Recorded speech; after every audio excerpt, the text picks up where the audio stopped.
Buenos días. El tema que presentaremos hoy es estructuralismo y postestructuralismo. Nos acompañan los compañeros Saray Almanza, Juan Camilo y Diana Bejarano. Vamos a comenzar con una línea de tiempo y seguidamente un mapa conceptual que explica el tema. Sí, buenos días. Vamos a iniciar brevemente presentando una línea de tiempo de lo que fue el desarrollo del estructuralismo y el postestructuralismo. En sus inicios, digamos que los primeros teóricos y líneas que abordan la importancia de la estructura, pues surge en la sociología, sobre todo para Herbert Spencer, quien plantea que la sociología debe estudiar los hechos generales, estructurales y funcionales. Y desde esta perspectiva, pues lo estructural de alguna manera performa, determina, orienta, guía y supedita de alguna manera al individuo. Eso, digamos que surge en el año de 1858. Posteriormente, más o menos, en 1859, con todas las apuestas de Marx, eh, pues la estructura que se va a constituir a través de las distintas relaciones de producción constituyen la base de lo que es la estructura económica, de lo que es la infraestructura sobre la cual se va a desarrollar la superestructura jurídica y política. Y asimismo, la estructura económica va a determinar la vida social y cultural. Bueno, por otra parte tenemos el estructuralismo lingüístico, donde Ferdinand de Saussure nos habla de la diferencia entre el habla y la lengua y que hay un mensaje claro que es el significante que se diferencia del significado. También introdujo estudios sincrónicos de la lengua. Por otra parte, se habla del inconsciente como una estructura del lenguaje que se compone de metáfora y metonimia. Por otra parte, tenemos el estructuralismo antropológico, eh, donde su principal autor es Claude Lévi-Strauss, que retoma aportes de Saussure, lo que constituirá o contribuirá a la cultura, sustentando las estructuras del lenguaje. O sea, el lenguaje pasa de lo lingüístico a lo antropológico como algo importante o fundamental para el sistema estructural. El surgimiento del postestructuralismo se da, digamos que en el marco de lo que ocurrió en el año de 1968.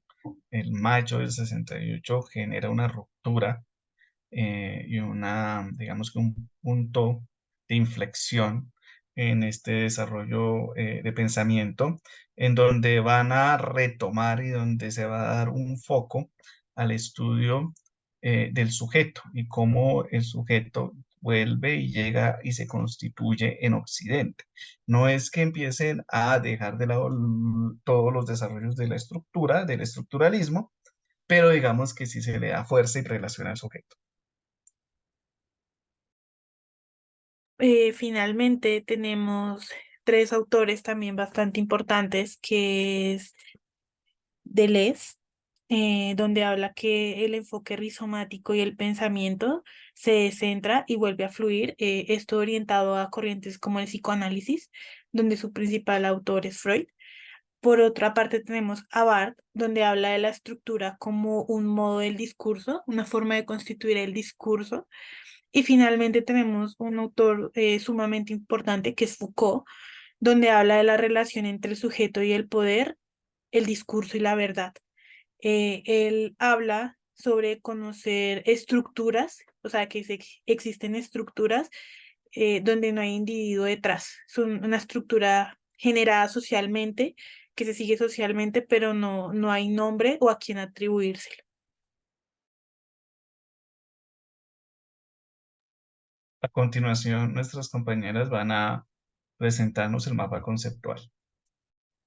Bueno, buen día. Entonces, dentro de nuestro mapa conceptual vamos a encontrar, en primera medida, el estructuralismo, postestructuralismo, las diversas perspectivas, las perspectivas de Foucault, la crítica humanista, el enfoque en el presente, el descenso del sujeto moderno y el sujeto de Foucault.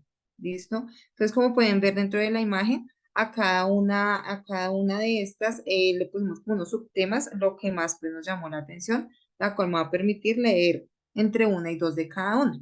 Entonces, dentro del estructuralismo nos informa, nos invita y nos hace saber eh, que se puede hablar de dos muertes. La primera en la historia es la historia y el sujeto, y la explicación de la realidad a través de sistemas de relaciones. Dentro del postestructuralismo, el presente estaba constituido por unas relaciones que surgían de reglas arbitrarias. Dentro de las diversas perspectivas, encontramos que del luz eh, por ejemplo, nos habla de un sujeto, objeto, sino un rizoma donde el pensamiento se descentra y se vuelve un fluir permanente, ¿cierto? Es como una invitación. De Foucault, el cuestionamiento de interés por el sujeto. Dentro de la crítica humanística, encontramos que se puede aceptar que Marx nos pregunta por el hombre y que fue el humanismo el que atravesó las preguntas del marxismo de la primera mitad del siglo XX en la búsqueda de un sujeto histórico consciente. Dentro del enfoque en el presente, historia como ontología del presente. El desencanto del sujeto moderno como centro de racionalidad, y en el sujeto de Foucault, el sujeto como conciencia sujeta, sino algo que puede o no pasar por la conciencia. A continuación, mi compañera Saraya Almanza, entonces nos regala el siguiente concepto. Perfecto. Listo. Es importante resaltar que el estructuralismo es una forma de sistematizar la ciencia y un método de análisis cultural que propone la idea de estructura como parte de un método.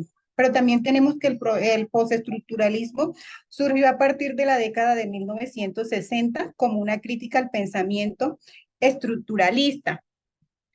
Y para dar un poco de mayor claridad frente al mapa conceptual, también tenemos que el postestructuralismo no niega la importancia de la historia, sino que sostiene que las interpretaciones y significados son cambiantes y constituidos socialmente. Por otra parte, el estructuralismo cuestiona la autonomía total del individuo en la formación de su identidad y en la determinación de su destino, desafiando la pretensión de control absoluto que se asociaba con la razón.